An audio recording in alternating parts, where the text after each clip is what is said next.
Jared, what's going to be like in the DB room this week? Is it weird that you've got Godwin, who's not going to play for half, and then all of a sudden he's going to be out there?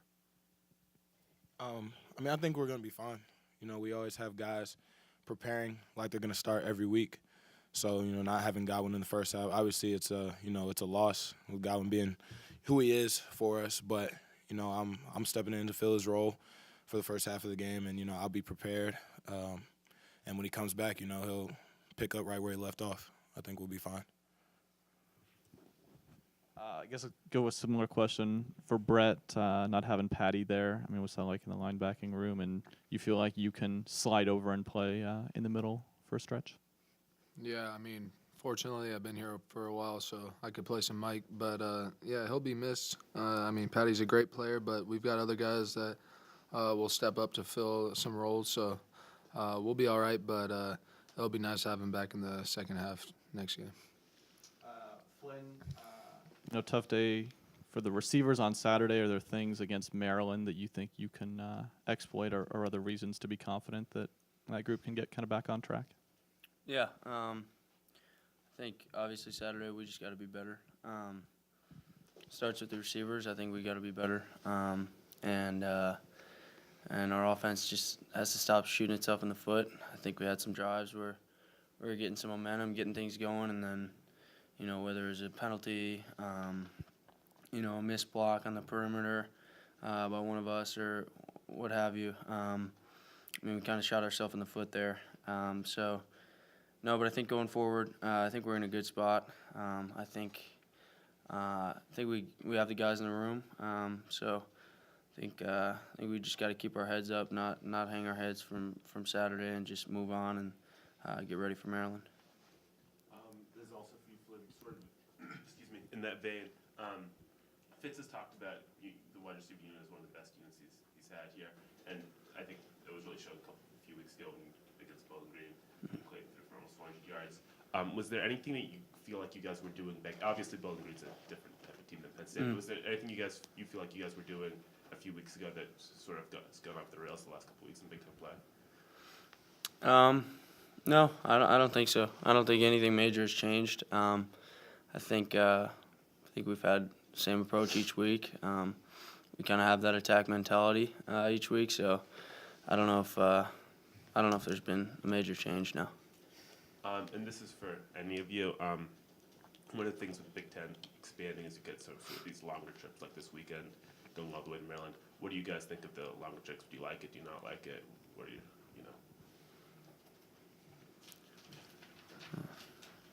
I think those longer trips, are kind of negated because we fly, obviously, So a 2-hour bus ride is, same as a 2-hour plane ride. You get there, you prepare Friday night, you play the game, and you get back. So I don't think the distance will have a whole lot of effect on the team.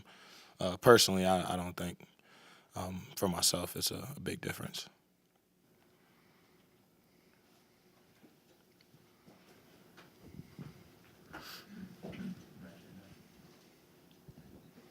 The two defensive guys. Fitz was just talking about how well the D-line played on Saturday. From your viewpoint, how did you see their play, and how much easier does it make your life when they're playing as well as they did? Well, yeah, Coach Fitz is right. They had a great day. And we had a plan to take away Saquon Barkley, and our defensive line executed that, and they're on the attack. So as a linebacker, we just play off of them. So a lot of our success is attributed to how well they play. So it makes it a lot easier. And, yeah, they deserve all the credit. Yeah, I think the guys up front were outstanding on Saturday. They did well keeping some of the blockers off of, the linebackers and plugged the holes they're supposed to plug. And, in the passing game, they got to the quarterback, made it hard for him to go through his reads and made him move around the pocket a little bit and, got their fair share of sacks. So it makes our life on the back end a whole lot better when the quarterback can't throw the ball. So, big shout out to those guys. They were great. Brad Fitz just said the defensive line or the offensive line is thinking too much, way overthinking too much. Agreed? Yeah, I would say that's pretty accurate. I think that the guys are just trying to worry about things that I know myself included, are just trying to worry about things that don't really matter and aren't really focused on their jobs and in the moment. So, got to eliminate those mistakes and come back next week better. How does that happen, that you get thinking too much? I mean, you can play football your whole life. Yeah, I just think it's just people just like see different things, and people are.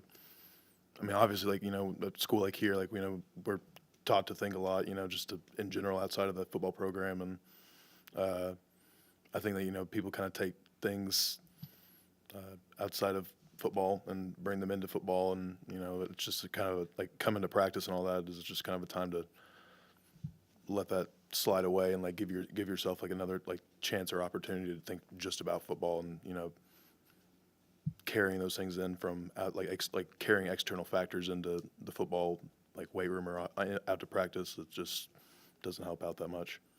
So Have you, in the O-line room, discussed this and discussed trying to get rid of that baggage? yes and no. I mean, probably not to the extent that we should have. I just think that everybody has their different way of handling things, and obviously, like it's a big issue right now, and so I mean, I'm going to take it upon myself to go in and see if I can grab everybody together, and we'll discuss things and just go from there.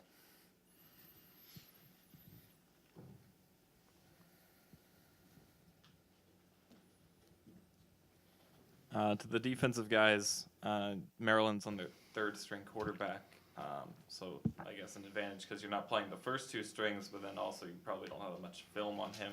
How does that present a challenge in preparing for their offense?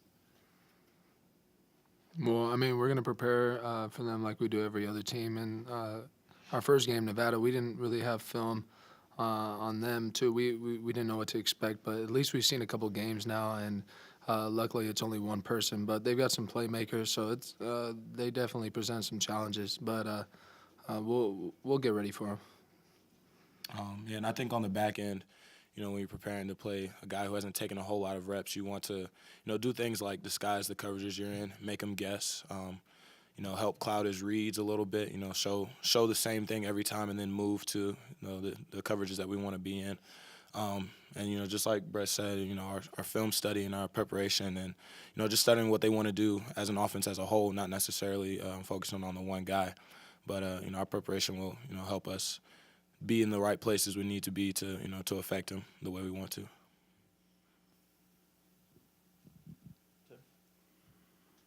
Yeah, this is a super important question for the defensive guys.